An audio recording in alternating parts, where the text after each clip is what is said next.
Hello and welcome to Lent. Today is Ash Wednesday, and as I've been saying over the last few weeks, Thomas Aquinas wrote daily meditations for Lent, which sounds like something, what's that other Australian bloke's name? Matthew Kelly, I should know that. Sounds like something he would write, which would be a great idea. But here we go, man. It's not Matthew Kelly, it's not Matt Fradd, it's actually Thomas Aquinas. And so what I've done is I've recorded each of these meditations individually, and I've placed Gregorian chant behind each meditation. So today I want to share with you the very first meditation, just to kind of give you an idea of it. If you've been thinking about supporting Pints with Aquinas, then go over to pintswithaquinas.com, click support. If you give $10 or more a month, you'll be able to listen to each of these meditations every single day for Lent. I mean, how cool would it be?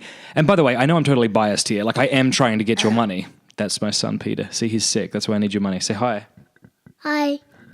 See? I mean, how can you say no to that? Like, I am biased here, right? Like, I am trying to make more money for my family and for the work. Okay, say it again. Hi.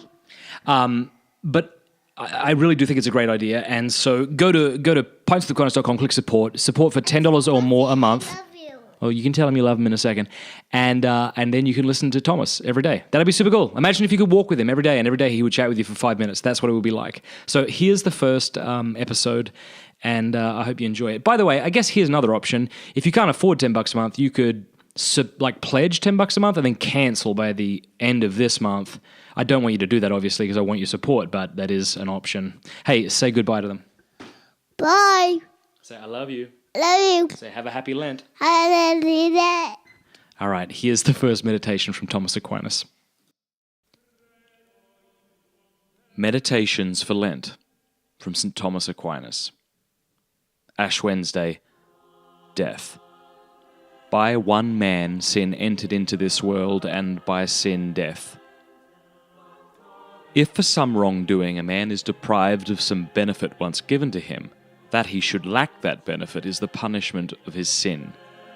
Now, in man's first creation, he was divinely endowed with this advantage that, so long as his mind remained subject to God, the lower powers of his soul were subjected to the reason, and the body was subjected to the soul.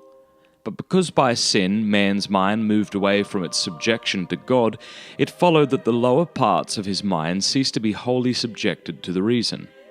From this there followed such a rebellion of the bodily inclination against the reason that the body was no longer wholly subject to the soul. Whence followed death and all bodily defects. For life and wholeness of body are bound up with this, that the body is wholly subject to the soul, as a thing which can be made perfect is subject to that which makes it perfect. So it comes about that conversely there are such things as death, sickness, and every other bodily defect. For such misfortunes are bound up with an incomplete subjection of body to soul. The rational soul is of its nature immortal, and therefore death is not natural to man insofar as man has a soul. It is natural to his body, for the body, since it is formed of things contrary to each other in nature, is necessarily liable to corruption, and it is in this respect that death is natural to man.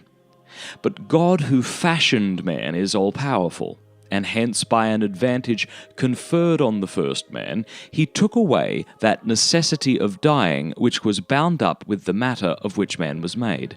This advantage was, however, withdrawn through the sin of our first parents.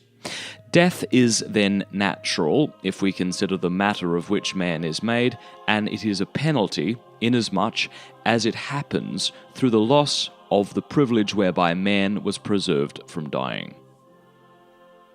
Sin, original sin and actual sin, is taken away by Christ, that is to say, by him who is also the remover of all bodily defects.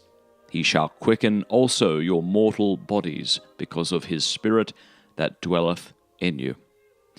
But according to the order appointed by a wisdom that is divine, it is at the time which best suits that Christ takes away both the one and the other, that is, both sin and bodily defects.